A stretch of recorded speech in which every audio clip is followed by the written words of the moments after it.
Kumar exclusive. अच्छा अब तो ये नाम है।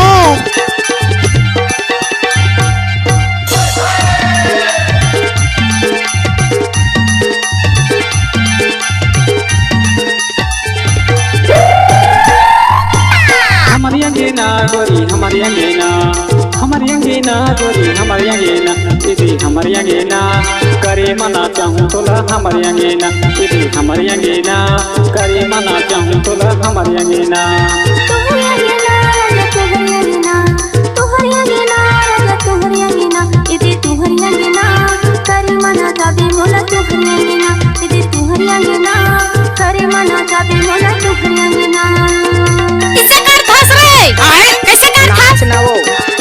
लजाज है न वो।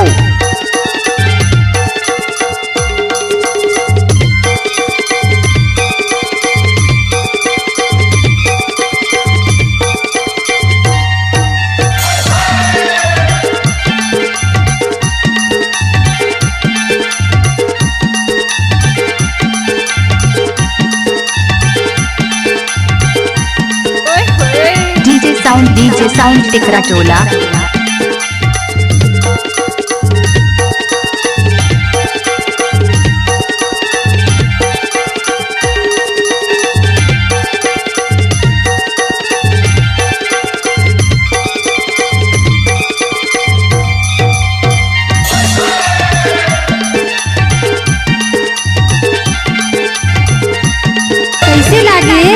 कोई भी गाना मिक्स करके डालना है तो दशरथ कुमार ध्रुव जी का बाया हाथ का खेल है। बड़ी माराई बयो फूल की माँ फूले बड़ी माराई बयो फूल की माँ फूले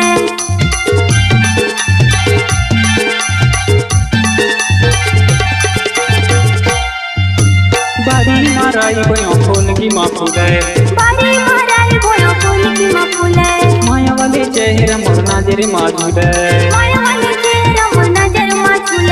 हमारी अंगेना गोरी हमारी अंगेना दीदी हमारी अंगेना करे मना चाहूँ तोला हमारी अंगेना तुहरी अंगेना राजा तुहरी अंगेना यदि तुहरी अंगेना करे मना चाबी बोला तुहरी अंगेना यदि तुहरी अंगेना करे मना चाबी बोला तुहरी अंगेना।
दशरथ कुमार एक्सक्लूसिव।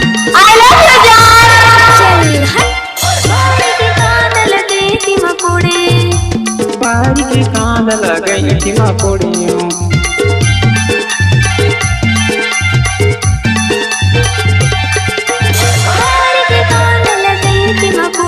बारी के कांद लगई थी मकोड़ियों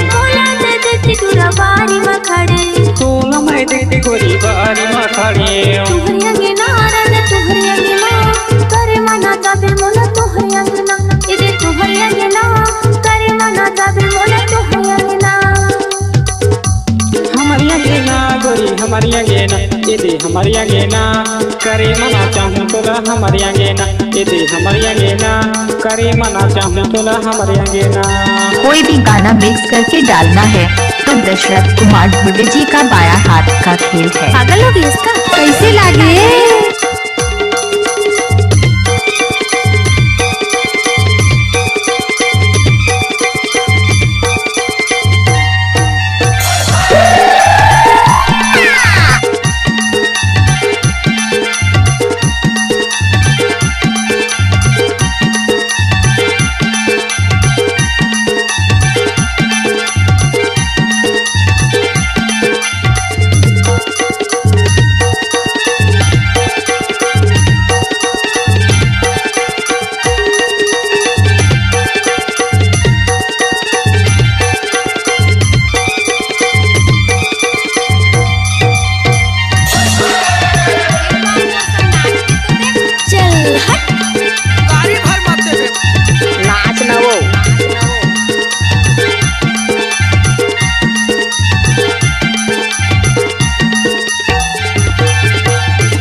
यादी कविंद्रे मरना बुझाते आओ कविंद्रे तुरना हमारिया गेना गोरी हमारिया गेना इदी हमारिया गेना करे मना चाहूँ तोला हमारिया गेना इदी हमारिया गेना करे मना चाहूँ तोला हमारिया गेना तुहरिया गेना दाऊ तुहरिया गेना राजा तुहरिया गेना इदे तुहरिया गेना करे मना चाबे मोला तुहरिया गेना इदे तुहरिया गेना करे मना चाबे मोला तुहरिया गेना इदे तुहरिया गेना करे मना चाबे मोला तुहरिया गेना करे मना चाबे मोला तुहरिया गेना इदी हमारिया गेना करे मना चाहूँ तोला हमारिया गेना इदी हमारिया गेना करे मना चाहूँ तोला हमारिया गेना तुहरिया गेना करे मना चाहूँ तोला हमारिया गेना। चलिए आइए अपने आवाज को नई पहचान देने के लिए कम समय कम राशि नजदीकी पहुंच मल्टीट्रैक्स ऑडियो रिकॉर्डिंग सेंटर।